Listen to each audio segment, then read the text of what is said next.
और आज इस लेक्चर से हम लोग लेबर लॉ स्टार्ट कर रहे हैं लॉ वीटा पर। और ये बेसिकली इंट्रोडक्टरी लेक्चर होगा where we'll be seeing the meaning of labour law, the nature of labour law, the need of labour law and we see the constitutional provisions related to the labours, right. तो शुरुआत करते हैं meaning से। तो labour law क्या है? Labour law वो branch of law है, वो एरिया ऑफ लॉ है which signifies, which depicts the relationship between a worker, trade unions and government at large. तो ये तीन की एलिमेंट्स हैं। इन तीन एलिमेंट्स के, इन तीन लोगों के रिलेशनशिप को डिपिक्ट करता है labour law: workers, trade unions and the government at large. Trade unions क्या होती हैं? Trade unions we can say association, और ये ऑर्गेनाइजेशन होता है द ग्रुप ऑफ वर्कर्स। जो वो ग्रुप ऑफ वर्कर्स होते हैं they stand for the right of workers. जितने भी बाकी वर्कर्स हैं, लेबरर्स हैं, उनके राइट्स के लिए खड़े होते हैं, आवाज़ उठाते हैं इन टर्म्स ऑफ अगर वेजेस कम हैं, वेज रेट में कुछ इश्यूज हो रहे हैं, गुड वर्किंग कंडीशंस के लिए, आवर्स ऑफ वर्क के लिए, या और जो भी बेनिफिट्स अटेन किए जाते हैं इन द वर्क फील्ड। सो उन सब के राइट्स के लिए उनकी आवाज़ उठाते हैं और उनके लिए खड़े होते हैं। सो दैट ऑर्गेनाइजेशन और association is known as trade unions, right. तो वर्कर्स का, ट्रेड यूनियंस का एंड गवर्नमेंट एट लार्ज, इनके रिलेशनशिप को जो लॉ या जो ब्रांच ऑफ लॉ डिपिक्ट करता है, सिग्निफाई करता है, that is known as the labour law, ठीक है ना। It plays a major role in protecting the rights of labor, their union, their wages and moreover building a link between government and workers। तो ये labour law जो है ये एक बहुत ही सिग्निफिकेंट रोल प्ले करता है लेबर के राइट्स को प्रोटेक्ट करने में, और यूनियंस को प्रोटेक्ट करने में, वेज रेट्स को फिक्स करने में, उनमें जो भी इश्यूज होते हैं उनको सॉर्ट आउट कराने के जो भी प्रोविजंस हैं that are provided through labour laws, and एक लिंक क्रिएट करता है between the government and workers. Workers के जो भी ग्रीवांसेस हैं, उनके जो भी राइट्स हैं, जो भी उनकी ड्यूटीज़ हैं, ऑब्लिगेशंस है गवर्नमेंट की वर्कर्स के टूवर्ड्स, तो वो जो एक गैप है उसको फिल करने की कोशिश में ये जो लेबर लॉ है वो इमर्ज हुआ था, right. It is a protective code for laborers, workers and employees to make them aware of their rights and also to establish a standard law regarding labor work practice, right। तो ये एक protective code है labours के लिए, workers के लिए, employees के लिए, जो कि उनको उनके राइट्स के प्रति अवेयर कराता है, प्लस एक स्टैंडर्ड लॉ स्टैब्लिश करता है for what, for the whole labour work practice. Labour law is ऑफनली incorrectly confuse with employment law. कई दफ़ा लेबर लॉ और एम्प्लॉयमेंट लॉ को one and the same consider कर लिया जाता है और इनको आपस में कन्फ्यूज करा जाता है। But however employment law is a area of law that specifically deals with the relationship between employer and employee. लेकिन डिफरेंस है, देखिए एम्प्लॉयमेंट लॉ जो है वो स्पेसिफिकली एक एम्प्लॉयर और एक एम्प्लॉय के रिलेशनशिप को ही डील करता है, whereas labour law is mainly related to the matters of labour relations, the functions of trade unions, the adequate involvement of their working conditions, their strikes, the security of the labours. जबकि labour law का concept अलग है, वो basically labourers जो हैं उनके relationship को establish करता है, या ट्रेड यूनियंस के रिलेशनशिप को डील करता है, how they are working, they are functioning and what is the working condition of the trade unions और द अदर लेबरर्स, और what are the issues they are facing, the strikes they are doing, the security that is provided to the laborers। तो उन सारे concept से जो deal करता है that is labour law. So we need to make this clear that there is a difference between employment law and labour law, जो कि मैंने क्लियर करने की कोशिश की and I hope now it has been clear to you, right. चलिए आगे बढ़ते हैं। Now the next topic that we will deal here is the constitutional provisions with regard to the labor laws. We'll see कि कौन-कौन से constitutional provisions हैं जो कि labor laws के regarding provided है in the Constitution of India. So chapter 3 which deals with the fundamental rights, जिसमें article 16, 19, 23 and 24 specifically, and chapter 4 which deals with article 39, 41, 42, 43, 43A and 54 of the Constitution of India have enshrined the relevance of the dignity of human laborers and the need to protect and safeguard their interests as a human being by keeping in line with the fundamental rights and directive principle of state policy। तो ये जो दो chapters है fundamental right का और directive principles का in the constitution, उसमें basically आपको लेबरर्स के राइट्स की, उनकी प्रोटेक्शन के जो प्रोविजंस हैं वो प्रोवाइडेड हैं थ्रू ऑल दीज आर्टिकल्स। ये आपको याद करने होंगे, तो ये नंबर्स आप याद कर लीजिएगा, right. So they safeguard their interest, the interest of the labourers as a human being, right. labor is the concurrent subject in the Indian Constitution. That means both the union and state government are qualified to legislate and administer the labor matters. इसके अलावा जो labor का जो concept है, ये जो आपका subject है, ये concurrent list का part है. मतलब कि दोनों ही यूनियन एंड स्टेट गवर्नमेंट इसके ऊपर जो है लॉज बना सकती हैं, लेजिस्लेट कर सकती हैं regarding the labour matters. The parliament has enacted the majority of important legislative acts for labourers. और मोस्टली जो जितने भी लॉज हैं, लेजिस्लेशंस हैं इंडिया में regarding labourers and their rights, वो पार्लियामेंट ने ही इनेक्ट किए हैं. राइट. सो कॉन्करेंट लिस्ट में कौन कौन सी एंट्री क्या क्या डील करती है? So we'll see some major ones. Like entry number 55, it deals with the regulation of labour and safety in the mines and oil fields. तो जो भी labourers mines and oil fields में काम करते हैं, उनकी सेफ्टी और उनके वर्क कल्चर, वर्क कंडीशंस को रेगुलेट करने का जो सब्जेक्ट है, that is in entry number 55. Entry number 22 deals with the trade unions, industrial and labour disputes. Right. Entry number 66, industrial disputes concerning union employees. ठीक है. Entry number 23, regarding social security, insurance, employment and unemployment. Entry number 65, regarding union agencies and institutions for vocational trainings. मतलब कि labourers को या employees को, workers को समय समय पे वोकेशनल ट्रेनिंग प्रोवाइड करनी चाहिए. ठीक है. Entry number 24, welfare of labourers including conditions of the work, provident funds, employers validity, old age pensions, maternity benefits, या मतलब और जितने भी उनको इन देयर वर्क जो भी बेनिफिट्स, अदर बेनिफिट्स प्रोवाइड किए जाएंगे, उसके जो भी सब्जेक्ट मैटर्स है that are covered in entry number 25 of the concurrent list. तो ये सारी इंपॉर्टेंट एंट्रीज है of the concurrent list that deals with the subject matters of labourers. Right. So I hope constitutional provisions का जो concept है that we have seen through fundamental rights, directive principles and concurrent list, it has been clear and this is enough for your answer writing if the question comes.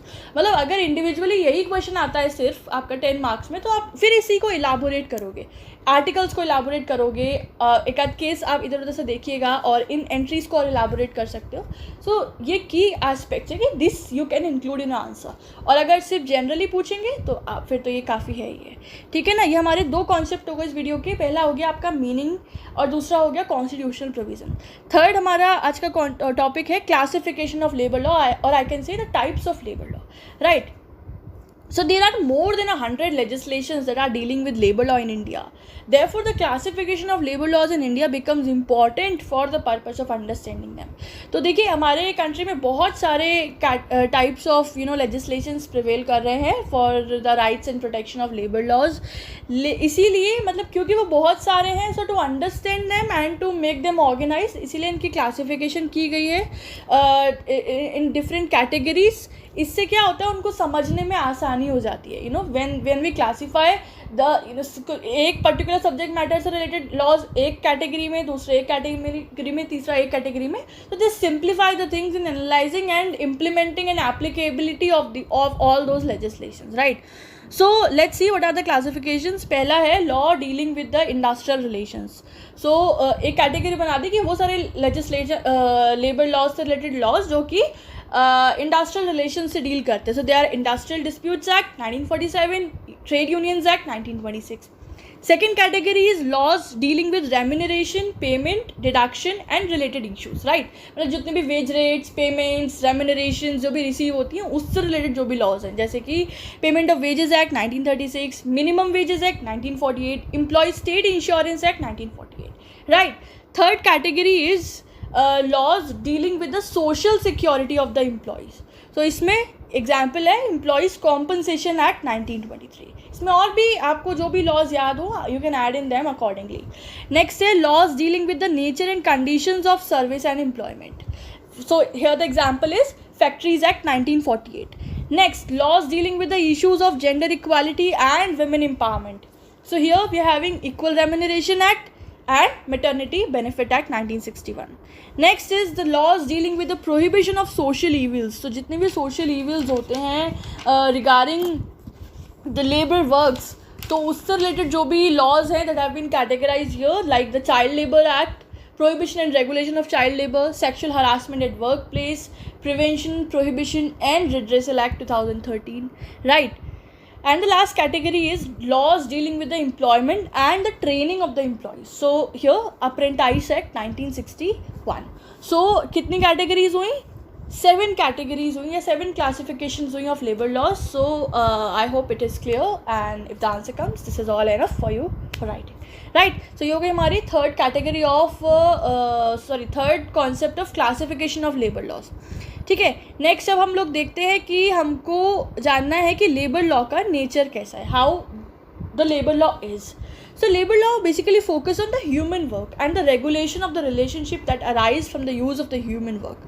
Obviously, we deal with a human being that is working either in a factory or in an industry as a worker, as a laborer or as an employee. तो हम लोग human work को focus कर रहे हैं labor law में, और उसके ह्यूमन वर्क के यूज़ से जो भी रिलेशनशिप अराइज हो रहे हैं हम उनको रेगुलेट कर रहे हैं और डील कर रहे हैं in this particular branch of law. Regardless of the diversity of human activities and of social and professional status of workers, a characteristic feature of such category is that the persons work in subordination to other persons and therefore are not independent. तो ये labour law का एक significant feature ये है कि इसमें जो भी वर्क करता है, all the persons who work, they work in subordination. ठीक है, एक के there is a subordinate body, एक पर्सन के नीचे दूसरा पर्सन काम करता है, उसके नीचे दूसरा पर्सन काम करता है, there is a delegation of work. ठीक है, आप ये भी डाल सकते हो, there is a subordination, also there is a delegation of work. और इसीलिए जो भी वर्कर्स हैं they are not independent, they in one or the other way dependent on the other person of their factory or of their work area. ठीक है, so this is the feature that the workers work in a subordination and they are not independent. Clear? तो इसके nature में आप add करेंगे. Labour law regulates both work and the legal status of working persons. तो देखो, labour law में आपका जो भी वर्कर्स हैं उनका काम भी रेगुलेट किया जाता है, प्लस उनका लीगल स्टेटस भी रेगुलेट किया जाता है. However labour law also regulate the legal status of the employer, the other parties to in employment relationship. तो लेकिन इसमें ये है कि सिर्फ इतना ही नहीं है कि लेबर लॉ के अंदर सिर्फ लेबरर्स या वर्कर्स का या एम्प्लॉयज़ का ही जो वर्क है या जो लीगल स्टेटस है वो कवर होता है. इसके साथ साथ जो और भी पर्सन्स हैं इन द फैक्ट्रीज और इंडस्ट्रीज, जैसे कि एम्प्लॉयर्स हो गए या जो भी थर्ड पार्टीज़ हो गई हु आर इन्वॉल्व, मतलब जो भी शेयर मार्केट के जो भी पर्सन्स होंगे या जो भी कस्टमर्स होंगे, तो उन लोगों के भी जो लीगल स्टेटस है या जो भी थर्ड पर्सन्स हैं who are having the relationship in the employment, तो उनका भी लीगल स्टेटस जो है that is being covered and regulated in this labour law. Clear? For example, the rights and obligations of employers upon the termination of employment contracts on the initiative of employers, and the conditions and procedure for imposition of disciplinary sanctions and the rights and obligations of employers and lockouts are all the subject to the regulation by labor law. कि क्या employers की rights होंगे, क्या employers की obligations होंगी, ठीक है, क्या क्या कॉन्ट्रैक्ट्स को फ्रेम करते हैं, क्या क्या कंडीशंस हैं, प्रोसीजर्स हैं that needs to be followed in a disciplinary sanctions within a industry और फैक्ट्री. इसके अलावा लॉकआउट के दौरान क्या एम्प्लॉयर्स की राइट्स हैं, क्या ऑब्लिगेशंस हैं. तो ये सारे ही सब्जेक्ट्स हैं ऑफ द लेबर लॉ. ठीक है, ये एग्जाम्पल बेसिकली दिखाया गया है कि सिर्फ एम्प्लॉयज़ या सिर्फ वर्कर्स को ही डील नहीं करता है, इसके साथ साथ एम्प्लॉयर्स और थर्ड पार्टीज़ को भी के भी लीगल स्टेटस को या उनके भी सब्जेक्ट मैटर्स को लेबर लॉ डील करता है. Clear? In essence labour law is a law protecting employees. Since employees are the economically weaker party in employment relationship, the objective of labor law is to provide employees with a set of minimum conditions for the performance of work.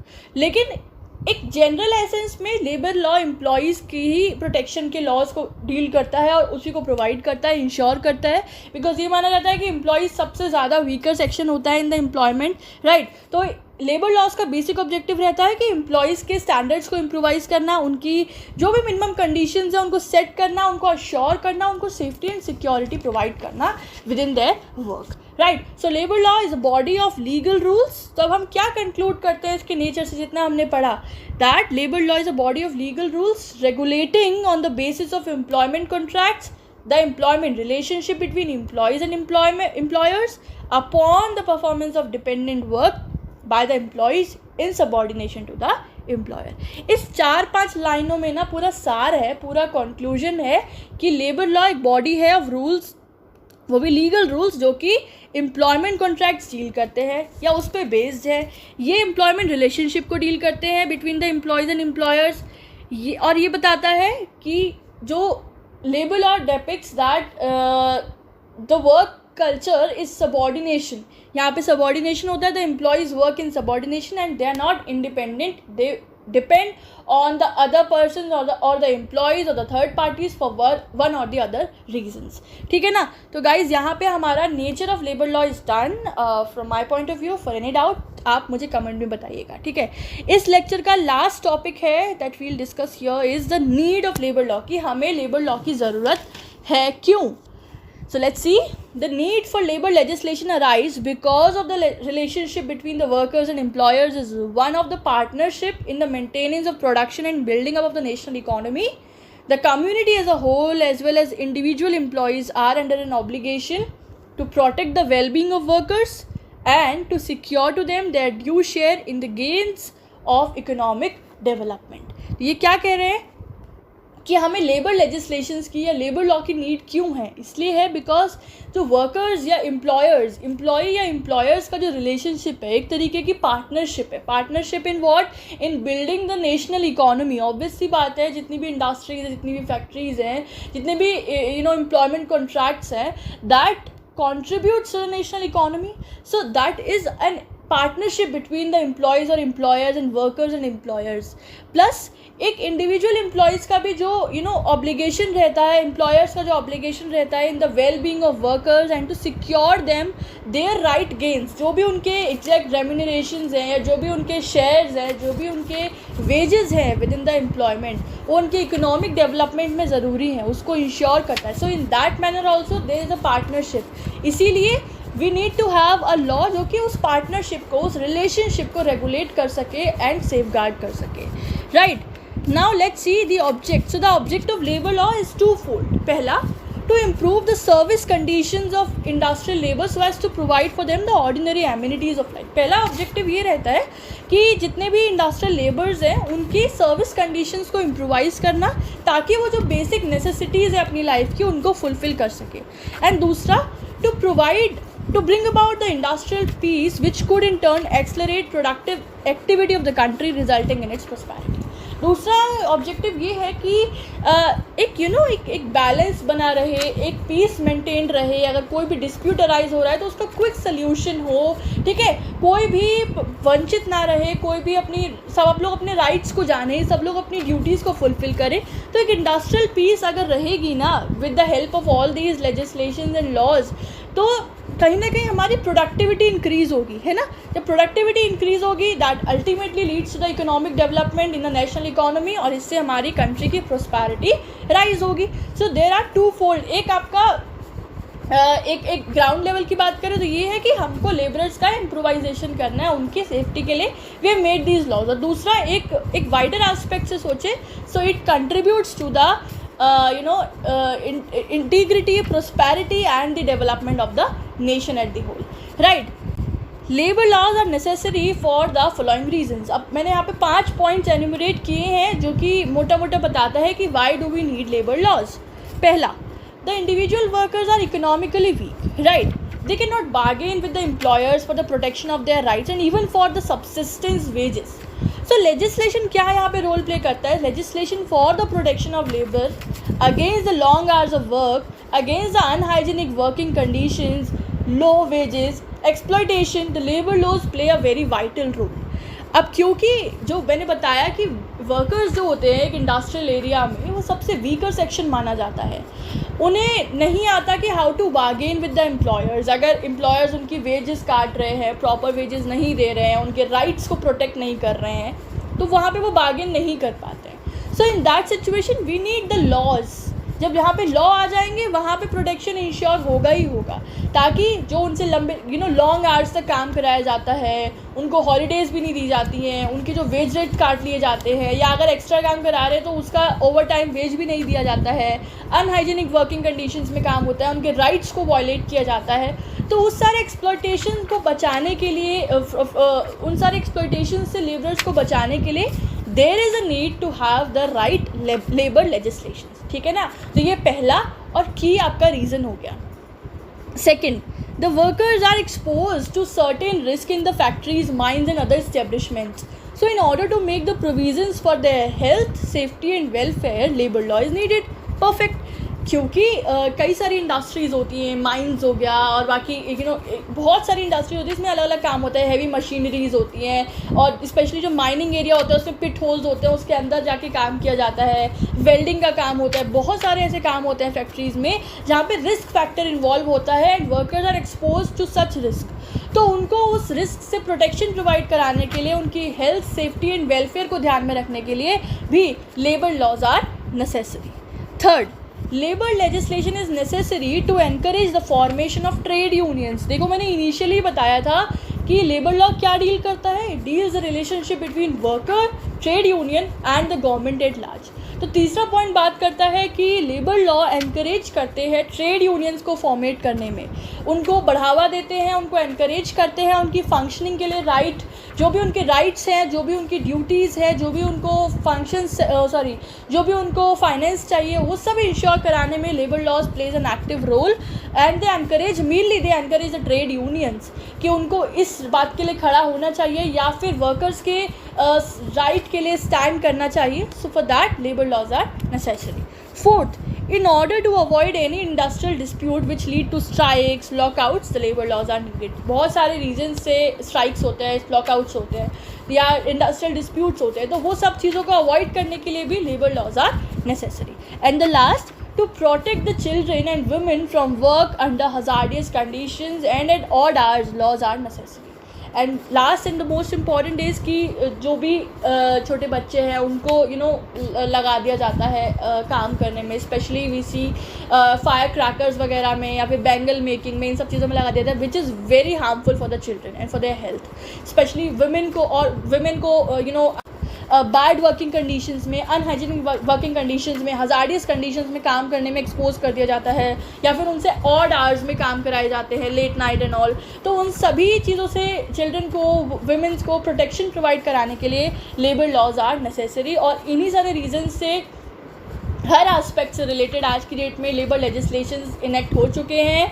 Right, because एक concurrent list का part है तो state laws भी है and union level पे भी laws है made by the parliament. Right, जैसे चिल्ड्रन के लिए आपका चाइल्ड प्रोटेक्शन एक्ट है और आपका वुमेन के लिए आपका मैटरनिटी बेनिफिट एक्ट हो गया या फिर protection of women at work place हो गया. So there are lot of legislation that have been made considering all these valid reasons.